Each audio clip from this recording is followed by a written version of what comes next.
오늘은 말씀대로 그냥 부딪히라라는 제목으로 하나님 말씀 증거하도록 하겠습니다. 보통 이게 크리스마스 때 이게 분위기를 보면은 그 분위기가 이제 기쁨이나 이게 평화 이런 분위기입니다. 뭐 요즘엔 카드를 잘 주고받지 않지만 카드 그림을 봐도 주로 그런 게 많습니다. 그래서 인사를 메리 크리스마스 그러잖아요. 기쁜 크리스마스다. 또는 뭐 눈 덮인 평화로운 마을 뭐 이런 게 항상 뒷배경이 돼 있습니다. 그래서 눈 오면 좋다 그러잖아요. 그래서 화이트 크리스마스 이렇게 얘기도 하는데 평화를 뜻하는 것입니다. 그래서 우리는 크리스마스 그러면 기쁨과 평화라는 이미지로 이렇게 고정돼 있는데 첫 번째 크리스마스도 그랬냐는 거예요. 지금 첫 번째 크리스마스가 예수님 태어날 때 마리아 분위기를 보니까 아닌 것 같지요. 여기 30절 보니까 천사가 이르되 마리아야 무서워 말라 뭐 이러잖아요. 그러니까 마리아가 첫 번째 크리스마스를 맞이할 때 그 분위기는 놀라고 두려워하는 그런 분위기였다는 것입니다.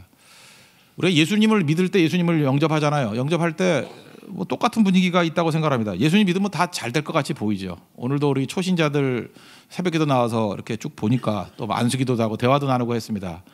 기대가 부풀어 있어요. 이제 예수 믿으니까 기쁘대요. 그리고 이제는 승리할 것 같대요. 되게 좋기도 하면서도 동시에 예수님을 만나게 되면 기쁨이 있습니다. 그러나 동시에 고달픔도 있거든요. 이제 엄청 고달픈 일이 기다릴 건데 그래서 말해줄까 말까 하다가 그냥 설교를 하는 거예요. 그죠? 예수 믿으면 고달파져요. 시몬이라는 사람도 그 예수님 탄생 때 이렇게 얘기하잖아요. 누가복음 2장 35절 보니까 칼이 내 마음을 찌르듯 하리니. 그러니까 예수님 탄생이 뭐 좋은 것만 아니라는 거예요. 칼이 마음을 찌르듯. 그러니까 너 무지 고생할 거야. 마음 아플 거야. 뭐 이런 얘기를 하고 있지 않습니까? 한번 생각을 해보세요. 처녀인데 처녀가 성령으로 말미암아 잉태를 했다라고 얘기를 합니다. 그러면 이게 황당한 얘기 아니에요? 하나님이 하셨다 할지라도 우리는 세상에서 사람과 살아야 되잖아요. 사람과 살아야 될 때 이게 이해가 되는 얘기냐고요. 그래서 34절에 보니까 마리아도 황당했는지 저는 남자를 알지 못하는데요. 어떻게 이런 일이 벌어지죠? 이랬더니 천사가 하는 말이 37절에 하나님의 모든 말씀은 능하심이 없다. 능치 못할 힘이 없다. 뭐 하나님이 하면 다 돼. 뭐 이렇게 대답을 합니다. 그렇지만 하나님이 하신다 그러면 분명히 되긴 되지만 실제로 들어와 보면 이게 사실 기쁨이 되기도 하지만 동시에 걱정이 되기도 하죠. 이게 마리아만 이런 게 아니고요. 우리 인생도 마찬가지라는 것입니다. 하나님이 나와 함께 해주신다. 그럼 되게 좋은 거잖아요. 물론 기쁘고 승리할 일이 살 겁니다. 근데 동시에 이 근심과 또 어려움이 닥칠 것들에 대한 아픔들이 있다라는 것입니다. 먼저 오해와 공격이 있겠죠. 마리아도 그런 거 있겠죠. 그 마리아 요셉 다 힘들죠. 특별히 요셉이야 뭐 배신감 느끼지 않았겠어요. 근데 성령께서 뭐 그렇다 그러니까 뭐 받아들이지만 긴가민가 그러겠죠. 이 요셉도 어려운 거였어요. 쉽지 않았고 마리아야 말할 것도 없어요. 그때가 고대 사회야 뭐 그 엄격한 그런 폐쇄적인 결속이 있는 사회였거든요. 돌로 쳐 죽였잖아요. 가늠한 여자들. 그러니까 위기죠. 거기다가 그것까지는 아니라 할지라도 결속이 강한 공동체에서 쫓겨날 위기에 처하게 된다고요. 근데 하나님이 하신 일이래요. 그러니까 이게 고달픈 인생이죠. 그거 다 받아들였다는 것입니다. 여러분 기적도 두 가지 기적이 있어요. 이게 엘리사벳 그러니까 세례 요한의 엄마죠. 엘리사벳이 임신했을 때는 늙어서 애를 못 갖는 여자였는데 기적적으로 애를 갖게 됐어요. 그러니까 엘리사벳이 임신한 것도 기적, 마리아가 임신한 것도 기적인데 엘리사벳이 임신한 기적은 기쁜 기적이에요. 그리고 축하할 기적이고 엘리사벳이 임신했다 그러니까 다 축하해주고 좋아하고 하나님의 은혜라 그러고 이런 기적도 있어요. 근데 마리아는 이거 애매한 기적이에요. 그죠? 처녀가 임신했다 그러니까 이걸 뭐 축하하기도 그렇고 여러분 처녀가 임신하면 축하합니까? 그러기도 좀 뭐하고 기적인데도 이렇게 알리기도 또 뭐하고 숨겨야 되고 이런 애매모호한 게 있다라는 것입니다. 그런데 실제로 신앙생활을 하다 보면은 이런 일들이 굉장히 많아요. 그래서 우리 성도들은 그냥 이렇게 생각이 됩니다. 예수님께서 우리와 함께 하시고 임재하셨다 그러면 기쁜 일만 있는 게 아니라 고달픈 일도 동시에 있다. 그렇지만 그 말씀 붙들고 나가야 된다. 이런 각오를 성탄절에 해야 된다는 거예요. 우리 교회에 하나님 성령이 임하시죠. 임하면요, 진짜 보통 교회 같이 살지 못해요. 고달픔이 있다니까요. 여러분 성교도 많이 가니까 기쁨도 있지만 고달프지 않아요? 안 그렇습니까? 뭐 지금 네팔 갔다 온 지가 언젠데 네팔 아픈 사람 아직도 아픈 사람이 있어. 그래서 너 언제 아프냐 그랬더니 네팔이래. 그래서 야 우리 네팔을 넘어서 인도 갔다 오고 지금 뭐 신종플루를 넘어서서 왔는데 넌 지금 언제 거를 그러냐? 근데 그렇게 고달프다고요. 누가 알아주도 못 주고. 우리 교회에서는 랩할 때 아프다 그러면 동정도 안 해요. 바보라 그러지. 그렇잖아요. 그죠? 그게 인생이 고달픈 거라고요. 근데 실제로 아픈 걸 어떻게 해요? 힘든 걸 어떻게 해요? 이 넘어서지 못하는 그런 것들이 있다는 것입니다. 그때 우리가 해야 될 일이 뭐냐? 피하지 말고 부딪히라는 거예요. 그러니까 고달픔이 있다 할지라도 이거 잠깐만 합리화시키고 피하려고 그러지 말고 부딪히는 게 있어야 된다는 것입니다. 우리는 쉽게 합리화시켜 버려요. 만약에 요즘 시대에 진짜예요. 진짜 성령께서 이게 잉태시키고 똑같은 세팅이 벌어진 거예요. 하나님의 능력으로 말미암아 예수님의 탄생이 요즘 시대에 일어난다고 해봅시다. 그러면은 예수님이 태어날 수 있었을까요? 나보다 굉장히 큰 난제라고 생각합니다. 왜냐하면 우리는 내가 알아서 합리화시키고 알아서 피할 길을 찾기 때문에 그렇다라는 거예요. 예를 들어서 그 부모님이 계시는데 처녀가 임신을 했다 그래요. 그러면 당시 뭐 수치스러운 일이 될 수도 있고 명예를 더럽히는 일이 될 수도 있고 집안이 가난했어요. 거기다가 아버지가 누구냐 그러니까 성령이래. 그래서 성이고 이름이 용이냐? 그것도 아니라 그러고 홀리 스피릿이래. 그렇다고 10중 8구 낙태하라 그럴 거예요. 그죠? 만약에 이게 진짜 그럴 거라니까요. 이런 위기에 있고요. 또 하나 또 자꾸만 성령이 잉태하게 했다 그러면은 분명히 정신과 보낼 거라고. 현대 사회는요 이게 두 가지를 처리해요. 정신과 보내 조현병이다 그래서 정신과 보내거든지 아니면은 이거 낙태하자 그러든지.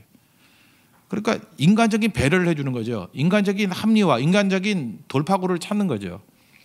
그러면 예수님의 임재, 예수님의 탄생 이거 다 불가능한 일이 될 수밖에 없다라는 것입니다. 사실 이해 안 돼요. 여기서 이해될 사람이 누가 있어요? 마리아만 이해 안 되는 게 아니라 우리도 예수 믿고 난 다음에 이 비슷한 일들이 막 벌어진다니까요.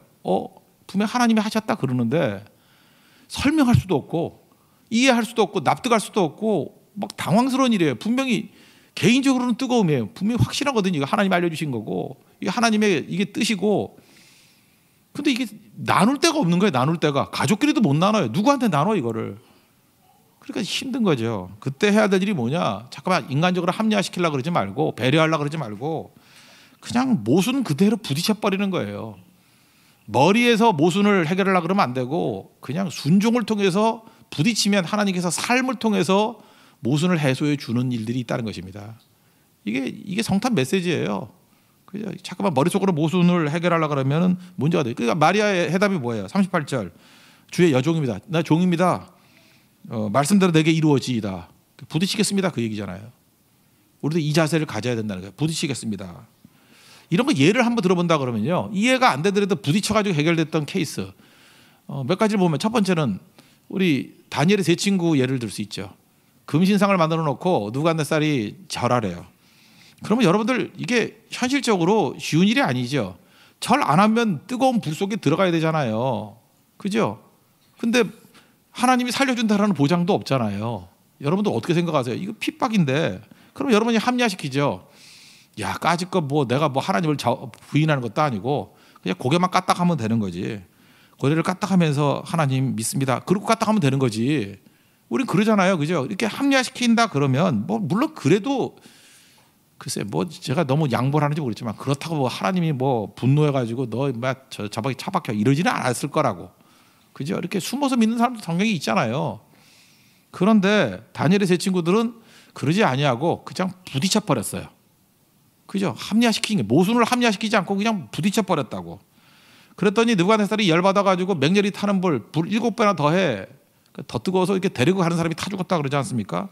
그리고 거기다가 또 물어보잖아요. 너 진짜 안 할래? 내가 너희 사랑하는데 진짜 안 할래? 그랬더니 심지어 하나님이 도와주실 거고 나는 왕에게 대답할 필요도 없습니다. 다니엘 3장이 그렇게 표현해요.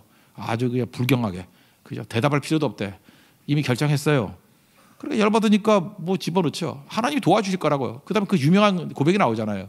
그리 아니하실지라도 그렇게 아니하실지라도 우린 잘 안 한다고.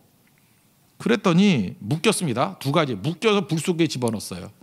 느부갓네살이 쳐다보니까 묶인 게 풀려 있어요. 결박해서 집어넣었는데 결박되지 아니한 네 사람이 있대요. 그래서 궁금해서 묻죠. 분명히 3명 결박해서 집어넣었는데 왜 결박되지 않은 네 사람이 있니? 그 네 번째 분이 누구예요? 그 하나님의 아들 같다 그러잖아요. 예수님이라고요. 구약에 나타난 예수님. 예수님이 함께해 주시는 거죠. 불 속에서 예수님이 함께하는 체험을 할 수 있는 길은 무엇입니까?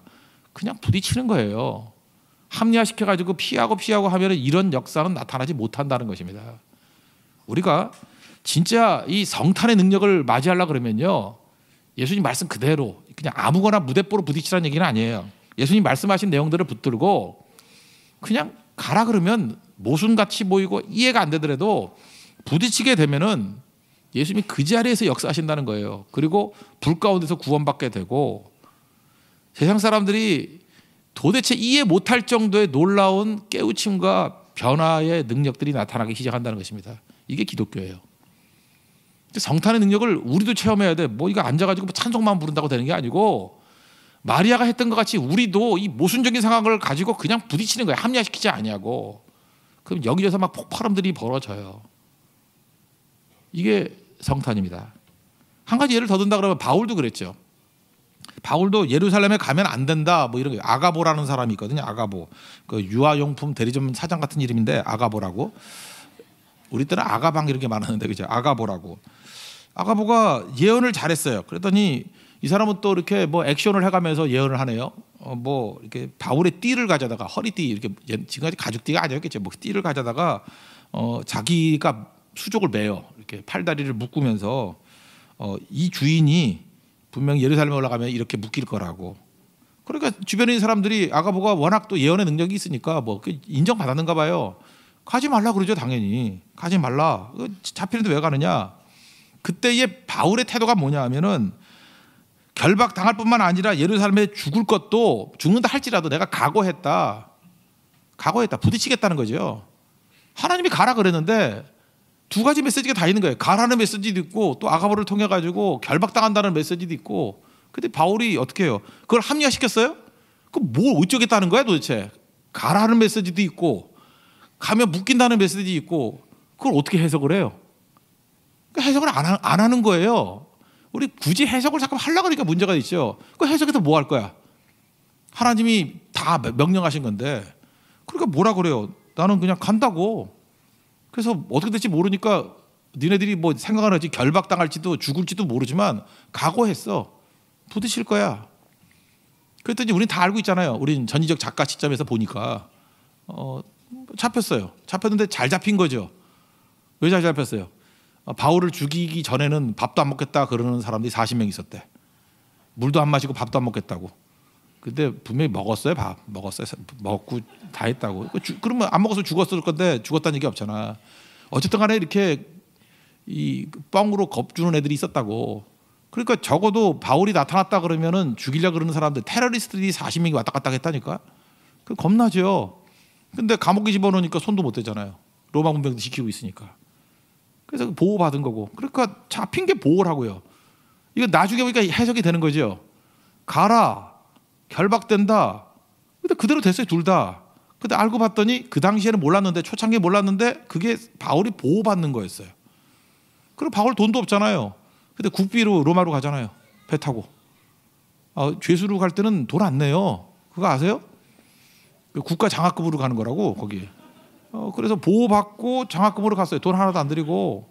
그러니까 지나놓고 보니까, 부딪혀 보니까 다 알게 되는 거죠. 이거 남의 얘기니까 쉬워 보이지 여러분 같으면 하겠어요?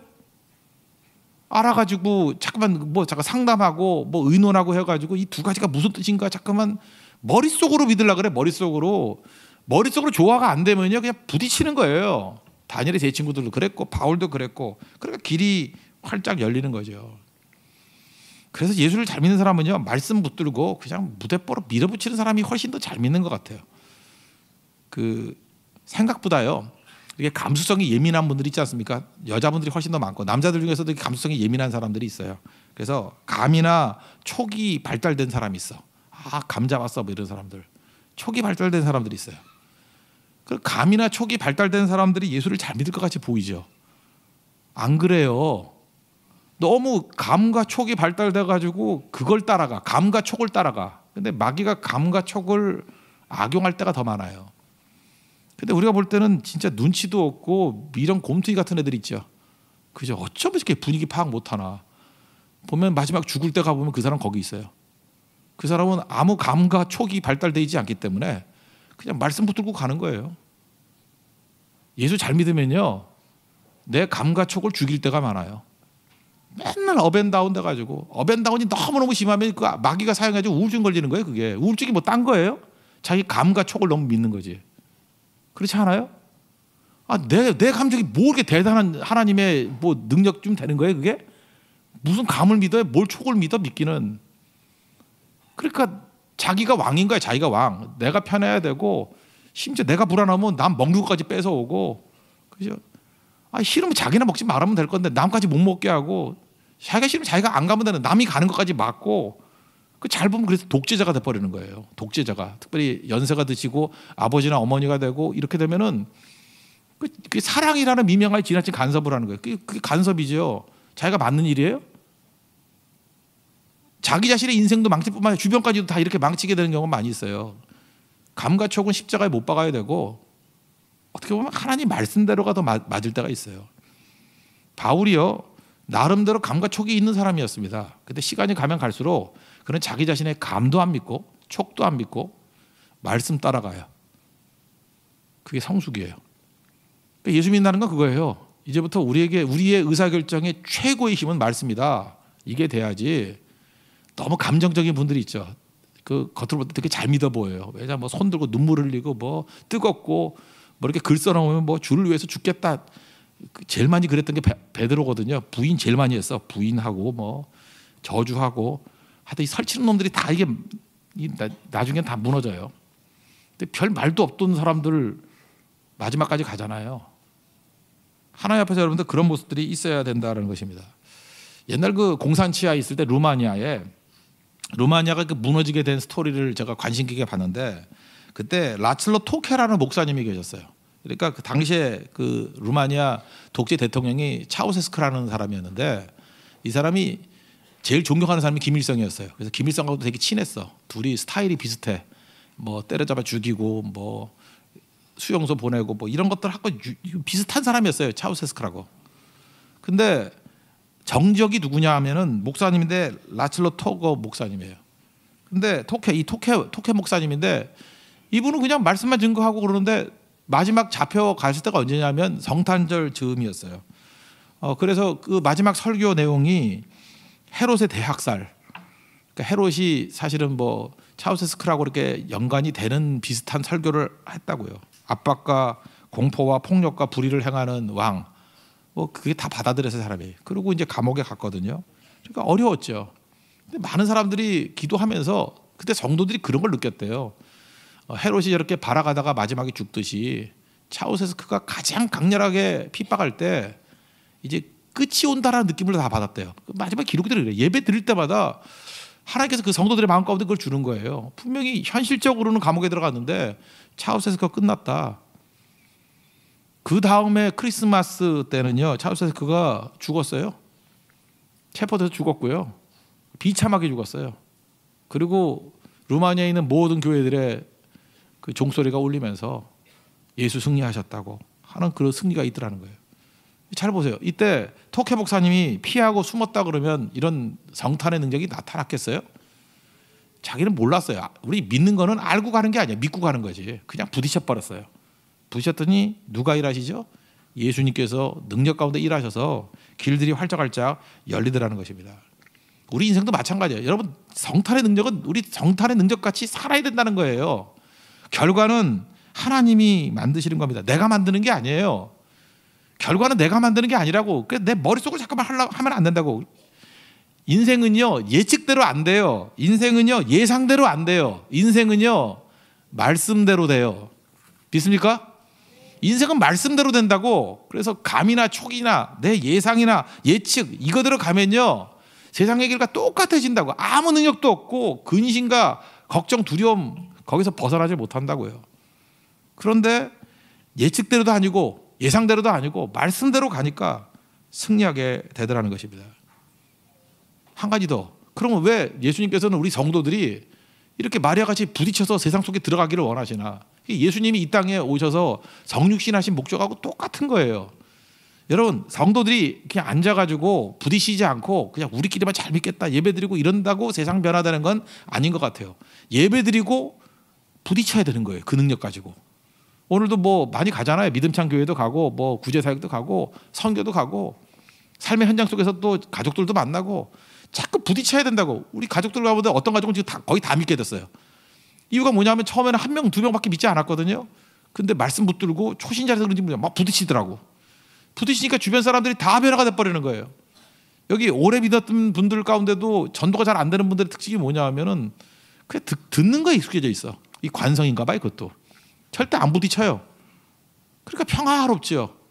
그냥 카드에 나오는 그런 분위기, 평화롭고 기뻐요. 맨날 지 혼자 기쁘다. 기뻐요. 평화로워요. 근데 그 크리스마스 카드 속에 있는 분위기예요. 마리아 같이 피하지 않냐고 부딪혔을 때 놀라운 역사가 나타나듯이 삶의 기적이 나타나는 것. 이게 부딪힐 때 나타나는 현상이라는 것입니다. 그거를 보여주기 위해서 우리가 세상 속에 들어가야 돼요. 부딪히려고.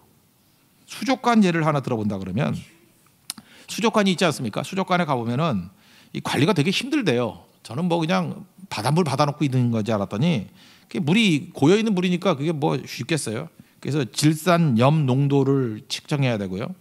암모니아 양을 철저히 또 측정해야 되고요. 일정하게 유지해야 되고 비타민도 집어넣는데 거기다가 설파제가 뭐예요? 설파제가 뭐 설사 안 하는 건가? 하여튼 설파제. 뭐 항생제 투입하고 그래서 양식장 가봐도 항생제 무지 넣더라고. 항생제 넣어야 되고 바닥에 자갈이 있는데 거기에 효소가 얼마큼 나올 수 있을지까지 계산을 해야 된대요. 그러니까 수족관 하나를 운영하기 위해서 여러분 수족관까지 아니래도 어항 집에 있는 어항 하나도 그 제대로 관리 못하면 다 죽잖아요. 저도 어항 옛날에 갖다 놓고 그 금붕어를 길렀는데 일주일이면 다 죽어. 다 떠 있어. 또 사다 놓으면 또 떠 있고 그게 쉽지 않아요. 그게 물 갈아준다고 되는 거 아니에요. 물 너무 많이 갈아주면 안 되고 그것도 법이 있더라고. 어떻게 하는지 그거 배우려고 그러다가 그냥 더 죽이기 싫어서 그만 배웠거든요. 그러니까 이게 수족관은 그보다 훨씬 더 중요하겠죠. 그래서 관리인이 수족관 관리인이 철저히 훈련받아서 이렇게 관리해 준대요. 그러면 수족관에 있는 물고기들이 관리인을 보면서 고마워할까요? 아니라는 거예요. 사람이 가까이 가면은 자기를 분명히 도와주러 가는 건데 조개 사이로 숨는데요. 물고기는 자기 죽이는 줄 알고 도와주는 사람에게 두려움을 느끼고 그죠? 물고기 눈으로 볼 때는 이 사람이 어떤 더 큰 존재잖아요. 그죠? 그러니까 자꾸 숨어버린다는 거예요. 자기를 죽이는 줄 알고. 우리도 그렇잖아요. 하나님께서 우리에게 다가오시면 우리는 어때요? 잠깐 도망을 쳐요. 살려주려고 오는 건데, 도와주려고 오는 건데. 그러니까 그 물고기에게 커뮤니케이션을 제대로 할 수 있는 방법은 뭐겠어요? 한번 상상을 해보니까 인간의 모습으로는 물고기가 절대 교류가 안 돼요. 그럴 리는 없지만 물고기를 도와주고 물고기에게 나 너 도와주려고 하는 거야 라고 하는 복음을 증거하려고 그러면 기쁜 소식을 증거하려고 그러면 내가 생선이 되는 수밖에 없더라고. 내가 생선이 되는 수밖에 없어. 그죠? 생선이 돼가지고 같이 생선에게 전해야지 증거가 되는 거지 인간의 자리에선 그냥 안타까울 뿐이지 전달이 안 되는 거예요. 그래서 하나님이신 예수님이 이 땅에 오신 거야. 인간의 몸을 품고. 그리고 이 땅에서도 이 똑같은 인간끼리도요. 그 속에 들어가지 않으면 이해를 못하는 거예요. 그러니까 우리로 하여금 더 낮아져서 그들과 같이 부딪히라는 거예요. 들어가라는 거예요. 그 안에. 느부갓네살이 복음 증거하다가 믿었겠어요? 그냥 불 속에 들어가 버리니까 저거 뭐야 그러면서 저기 셋이 묶여 들어갔는데 4명이 풀려져 있네. 결박을 풀고 있네. 하나님의 아들과 같도다. 방불케 하도다. 그래서 불 가운데 나오고 난 다음에 하나님을 찬미하면서 뒤집어지지 않습니까? 이게 하나님께서 일하시는 방법이라는 거예요. 그래서 우리가 해야 될 일은 뭐냐? 무조건이에요. 예수님께서 우리와 함께 하시잖아요. 부딪혀야 돼요. 현장에 가서 부딪히는 거예요. 마귀는 이거 못하게 하려고 딴 거는 교회 안에서 모여가지고 구제하고 뭐 찬송하고 할 때 다 놔뒀어요. 근데 나가서 증거하는 걸 할 때는 막 막잖아요. 그때 제자들이 뭐라 그래요? 우리는 보고 들은 것을 전하지 아니할 수 없다 하니 부딪힌다는 거죠. 그래서 마귀가 제일 무서워하는 건 부딪히는 겁니다. 예수 믿는 사람들이 요 안에만 머물러 있어. 절대 나가지 마. 흩어지지 마. 그게 마귀의 전략이라는 것입니다. 부딪히면 승리합니다. 요한계시록 12장을 보면요. 여기 또 다른 성탄절이 나와요. 관점에 따라서 보는 게 다 틀리는데 요한계시록 12장은요. 천사의 눈으로 본 성탄절이에요. 성탄절의 의미가 뭔가 그랬더니 어떤 여자가 아기를 낳아요. 그게 뭐 마리아겠죠. 그죠? 막 애쓰고 있는데 큰 붉은 용, 이게 마귀죠. 마귀가 이 아기를 죽이려고 그냥 삼키려고 막 난리를 쳐요. 근데 알고 봤더니 이 아이가 누구냐 하면은 철장으로 만물을 다스리는 예수님이죠. 그죠? 그래서 예수님을 십자가에 못 박아서 죽여서, 그러니까 내용을 요약하면 이거예요. 마귀는 이제 승리했다 그러는 거예요. 이 어디 덤벼 까불고 있어 하면서 이렇게 십자가에서 죽였더니 그 아기가 부활해가지고 큰 용, 예뱀, 그 마귀라고 하는 자가 내쫓겨 버리고, 땅에서 쫓기고 난 다음에 사자들과 함께, 그러니까 3분의 1 그 천사들, 배신한 천사들이 다 내쫓겨 버리고 나중에 하나님의 심판을 받는 거죠. 그러면서 찬송하는 게 뭐예요? 어린 양의 피와 자기들의 증언하는 말씀으로 인해서 이겼다. 죽기까지 자기들의 생명을 아끼지 않은 백성들을 통해서 이겼다. 이런 선언이 있잖아요. 저는 성탄절의 또 다른 영적인 의미를 요한계시록 12장에서 봐야 된다고 생각합니다. 근데 여기서 특징이 뭐예요? 그의 제자들, 예수님을 따르는 제자들이 했던 일이 뭐냐 하면 부딪히는 거예요. 세상에 들어서 부딪히는 거. 그때 마귀가 그저 퍼져 있는 모든 세상 속에서 다 쫓겨나가는 완전한 패배를 맛보게 된다는 것입니다. 그래서 오늘 성탄 메시지 핵심은 이거예요. 피하지 말고 부딪히라는 거예요. 그럼 승리하게 됩니다. 오늘도 여러분은 삶 속에서 매 순간마다 부딪혀서 이길 수 있는, 피하지 않냐고 부딪혀서 이길 수 있는 다니엘의 제 친구들, 사도 바울의 능력, 토케 목사님 같은 능력, 또 우리 삶 속에서 이런 제자들의 능력, 그 능력을 체험할 수 있는 우리 하나님의 거룩한 종 되기를 축원합니다. 예, 모두 다 자리에서 일어나겠습니다. 마음속에 어려움이 있을 때 찬양하겠습니다. 마음속에 어려움이 있을 때 G 코드로.